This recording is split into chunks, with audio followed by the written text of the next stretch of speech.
Some big changes are coming to WWE, and it seems like all of this is headed towards a positive direction. Plus, we got some major plans for Raw. We're going to talk about it all in today's video. Of course, timestamps in the description down below. We're going to kick things off with UFC and WWE. Guys, if you missed it, UFC 288 was this weekend, and during the prelims, the UFC had a video package basically featuring WWE superstars. Charlotte Flair was on there, Seth Rollins, Cody Rhodes, and a few others were on there, and they were basically cross-promoting, right? And in this case, more specifically, there was a little bit of like an explanation between, you know, who's a babyface and who's a heel, like what these roles are in the world of wrestling.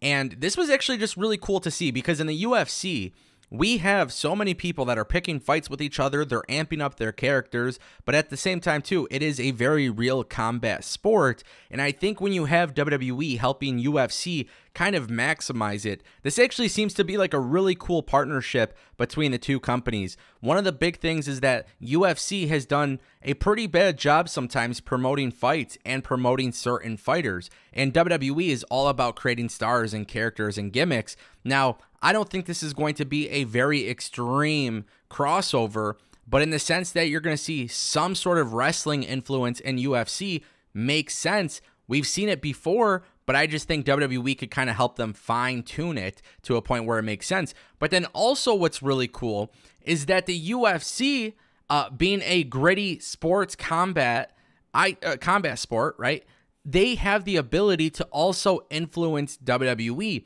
And there's a ton of talk about whether WWE will go TV 14, whether WWE will get, you know, actual like more mature advertising, more mature shows, right? And I think when you look at this from the perspective of WWE and UFC, they're trying to attract the big wig advertisers while also still getting a relatively nice, sweet audience. And then when we watched Backlash, we saw Brock Lesnar bleed, and just a few days ago, we were talking about how WWE doesn't want blood. They want to ban it. They don't want people taking pictures of their injuries and stuff. Well, now both Fightful Select and the Wrestling Observer newsletter had both reported that the blood in the Brock Lesnar and Cody Rhodes match was in fact planned. It was also further noted that Brock Lesnar was allowed to bleed, and this is something that's usually forbidden in the WWE. Now, the reason why I'm talking about this is because when you see a crossover with WWE and UFC, you want to take certain elements of each other's product without making it seem forced. And obviously with WWE allowing blood, or more specifically allowing Brock Lesnar to bleed, it does add a little bit more of that gritty element. Now, I have always said, and I stand firm with this, blood is not always a bad thing in wrestling. It's not necessarily my cup of tea. It's not necessarily the thing that I say you have to have it, but sometimes having blood in matches could make it feel really cool, and you don't want to overdo it. That's always been my stance on blood in wrestling. Now, the thing is, when Brock Lesnar was bleeding and this spot went through with Cody Rhodes, I thought it actually legitimized Cody Rhodes in a really cool way, because I really believe that Cody and Brock Lesnar's feud could be something special.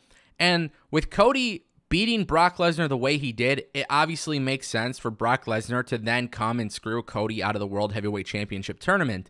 Give him another match. That's fine.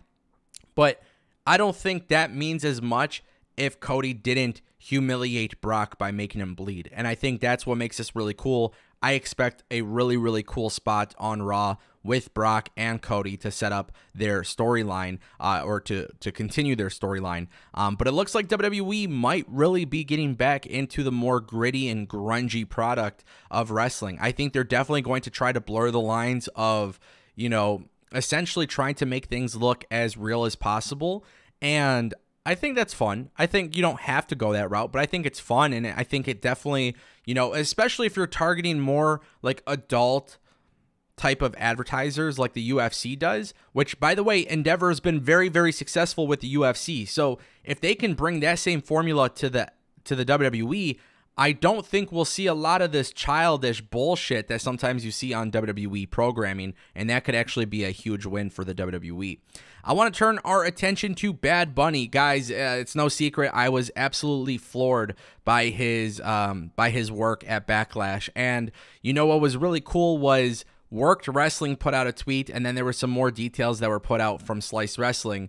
So WWE does have hopes of using Bad Bunny at SummerSlam, and Slice Wrestling took it a little bit of a little bit further. He said that WWE gladly works with Bad Bunny on his schedule and makes sure that Bad Bunny gets to create the match and the storyline he likes, which I think is absolutely fair considering how big of a streaming artist he is. WWE officials are discussing Bad Bunny to return at a major upcoming premium live event, and SummerSlam in Detroit has been mentioned along with WrestleMania 40.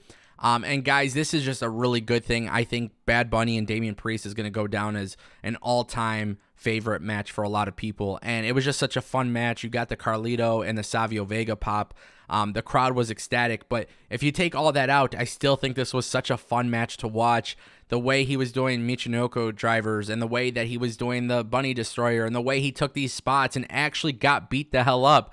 You didn't really expect that from Bad Bunny. I thought they did a really good job of making this look great without actually hurting Damian Priest. And the biggest challenge for WWE is how can you give somebody the win without making somebody else look like the loser? And of course, Bad Bunny worked in there with a true veteran of the game. I don't think Bad Bunny could pull this off with just anybody, but I think that's what made it so special. Him and Damian Priest should have so much more credit.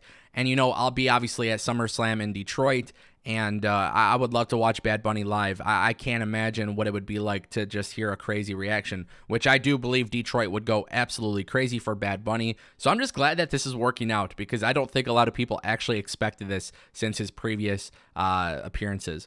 And guys, now we got to talk about some WWE Raw plans, some very, very cool stuff being talked about. Multiple sources are obviously talking about this. But for those who don't know, WWE has tons of plans for the World Heavyweight Championship tournament. WWE is expected to further the story of Cody Rhodes and Brock Lesnar, but now there's also another scoop that we got. WWE has plans of bringing back a faction, another faction in the WWE. This one could be really beneficial, and the WWE appears to be bringing back The Way. Now, if you guys don't remember what The Way is, on NXT, it was led by Johnny Gargano and Candice LeRae. This also included Austin Theory, Indy Hartwell, and, of course, Dexter Lumis. But now, keep in mind, Theory is on SmackDown, so he's not expected to be on there. The Boozer666 Twitter account, Boozer Wrestling, the one that's been knocking down a whole bunch of stories as of late, indicated that the faction may be reuniting. And the Twitter account also previously teased that they are expected to get a push. Now, I like the idea of bringing them all back, but I do want to be very clear. At some point, Johnny Gargano has to get away from The Way.